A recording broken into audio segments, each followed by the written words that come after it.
दुनिया लालायित रहती है, पर एक विचित्र से ख्वाब में रहती हैं, एक विचित्र से शून्यपन में रहती है मीराबाई बाल्यकाल से ही। कैसे संभव हो सकता है ये? बालकों को खेल खेलता देख दूसरा बालक मचलता है कि मैं भी जाऊं, लेकिन खेल खेलते देख, बालकों को देख मीराबाई और उदास हो जाती हैं, एकांत में चली जाती हैं। उन्हें पता नहीं है कि उनका चिंतन क्या है, लेकिन है बस। और ये उस समय की बात है जिस समय पर मीराबाई के ना तो कोई गुरु है, ना कोई आचार्य है, ना कोई पथ प्रदर्शक है। छोटी सी है मीराबाई। मीरा चरित्र को देख करके ऐसा अनुभव होता है, यह पूर्व की घटना। वो तो सबको पता ही है कि वही माधवी के रूप में ठाकुर जी की लीला में गोपी थी, पर यह बात प्रमाणित मान लीजिए, अपने संपूर्ण जीवन काल में हम गर्जना करते हुए अपनी सारी कथा में कहते हैं, संपूर्ण जीवन काल में एक बार भी भूल से ही सही श्री कृष्ण यदि प्रिय लग गए हों आपको, तो यह मान लीजिएगा कि आपका कोई पूर्व संबंध तो है उनसे। बाबा, हम आप तो उनमें ही लगे हुए हैं। कई लोग कह रहे हैं, महाराज जी आके बोले इंद्रेश जी ना सो रहे हैं ना सोन दे रहे हैं किसी को। मैंने तो रोके ना है, आप जाओ सो जाओ। और कल तो भावों की तरंग खूब उठ रही थी, लेकिन लाल जी की इच्छा जैसी रही। नहीं तो कल तो महाराज जी 5 रास के वर्णन करने थे, तो मैंने की 7 तो यहीं बज जाएंगे। 7, 8, 9 बजे एक ही रास जल विहार को यदि प्रसंग छेड़ देते ठाकुर जी के, तो वही में ही निकल जाना हो पूरा समय। हमने तो रोके नहीं आप लोग, और ना हमने ज्यादा किसी को कही कि आओ, लेकिन आप सब एक रस एक स्थिरता में सब बैठे थे। इतनी संख्या में कल वहां लोग आए हुए थे, और जब कथा चल रही थी तो नेत्र बंद करके मैं बोल रहा था, तो मुझे ये लग ही नहीं रहा था कि इतने लोग बैठे होंगे। बिल्कुल शांत मुद्रा में सब बैठे हैं। इस बात का प्रमाण है कि आप कभी ना कभी ठाकुर जी से मिले तो हो, कभी को संबंध तो है। कई जन्मों से बुला रहे हो, कोई तो नाता जरूर होगा। नजरों से नजरें मिलाना पाऊं, मेरी नजर का कसूर होगा। दिशा हम सबकी निश्चित है, बस उस दिशा में बैठाने वाला एक सद्गुरु चाहिए।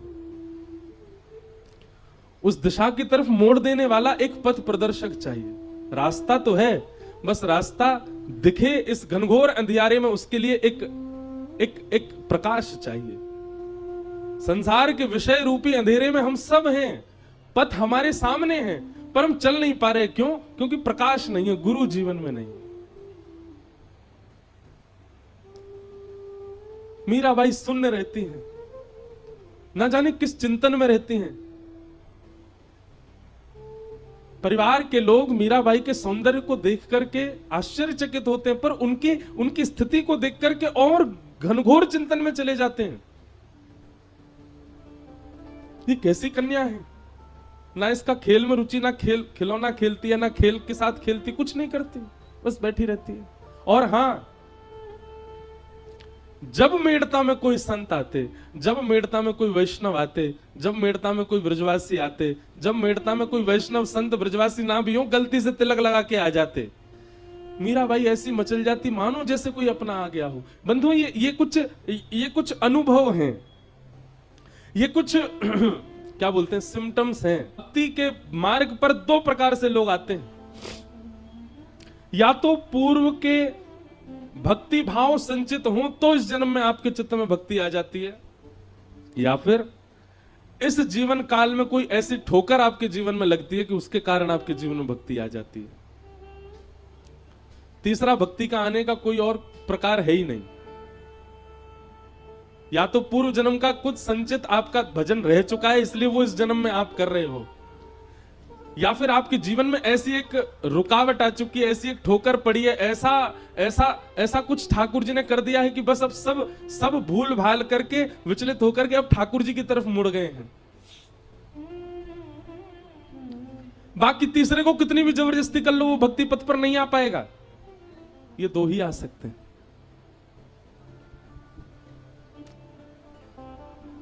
तो ये इस बात का प्रमाण है कि वैष्णव प्रिय लगते हैं, संत जन प्रिय लगते हैं, गैया प्रिय लगती है, ब्रज प्रिय लगता है, नाम प्रिय लगता है, लीला प्रिय लगती है, रूप प्रिय लगता है, धाम प्रिय लगता है। तो इस बात का प्रमाण है कि ठाकुर जी को आप प्रिय लगते हो, इसीलिए वो प्रियता उत्पन्न हो रही है।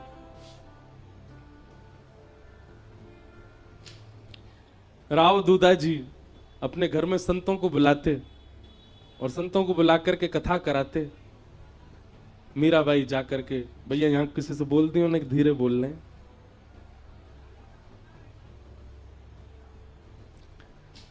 मीराबाई जाकर के उस कथा में ऐसे विराजमान हो जाती।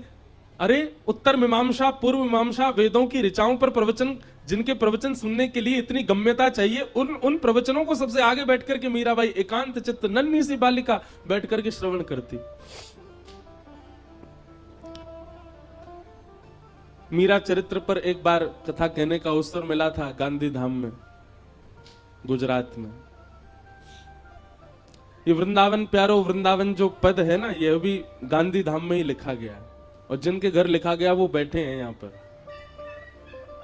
उन्हीं के स्थान पर गांधी धाम एक गुप्त वृंदावन जैसा है, वहीं प्रकट होते हैं कई भाव। तो मीराबाई के प्रसंग में आता है कि जब जोशी जी कथा सुनाने के लिए आते थे तो मीराबाई सामने बैठ करके सुनती, और सुनते सुनते मीराबाई, जब कथा विश्राम होती, सब लोग प्रणाम करते, जाकर के व्यास मंच पर नन्ही से मीराबाई आती और व्यास जी को अपलक नेत्रों से देखती रहती। एक छोटे बालक के भांति पुचकार करके जोशी जी कह देते, अरे लाली, अरे बालिका, तू कथा सुनती है, समझ आता है तुझे? मीराबाई के मुखमंडल पर कोई प्रसन्नता नहीं, कोई मूर्छन नहीं, एक जिज्ञासा दिख रही है केवल नेत्रों में। जोशी जी अपनी पोथी रखते जा रहे हैं और अचानक पूछते हैं, क्या बात है लाली, तो ऐसे देखती क्यों रहती है? कोई मन में भाव है, कोई प्रश्न है?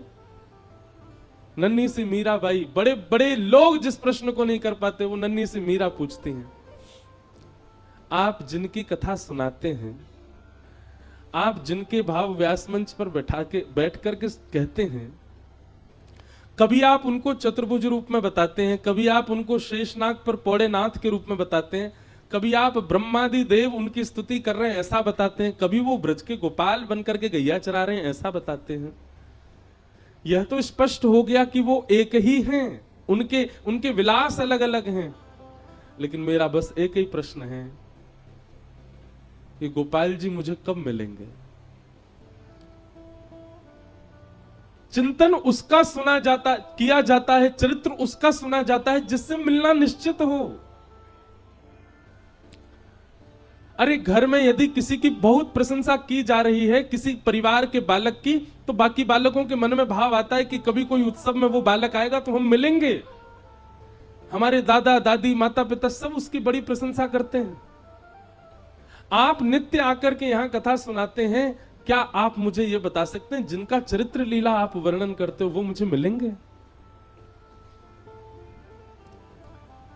नन्ही सी मीराबाई के प्रश्न को सुनकर के जोशी जी स्तब्ध हो गए। बाल भाव से देख रहे हैं, पर मीराबाई के नेत्रों में प्राप्ति की जो प्यास है वो जोशी जी को स्पष्ट दिख रही है। जोशी जी ने मीराबाई के सिर पर हाथ फेर करके कहा, लाली, गुरु जीवन में आएंगे और वही तुमको ठाकुर जी के पास ले जाएंगे, वही तुमको ठाकुर जी दिलाएंगे। प्रतीक्षा करती रही, यह भी पूछा कब आएंगे गुरु, कोई समय निश्चित है उनका? बंधुओं, मैं अपनी कथा में एक बात स्पष्ट करके कह दूं आपसे, बहुत ध्यानपूर्वक सुनिएगा। वक्ता हजार हैं, वाणियां हजार हैं, लच्छेदार वाणियां अद्भुत हैं, पर आपके गुरु वही हैं जिनकी उपस्थिति, जिनका दर्शन, जिनके पथ से आपके चित्त में कृष्ण प्रेम पहले से अधिक बढ़ जाए, जिनकी उपस्थिति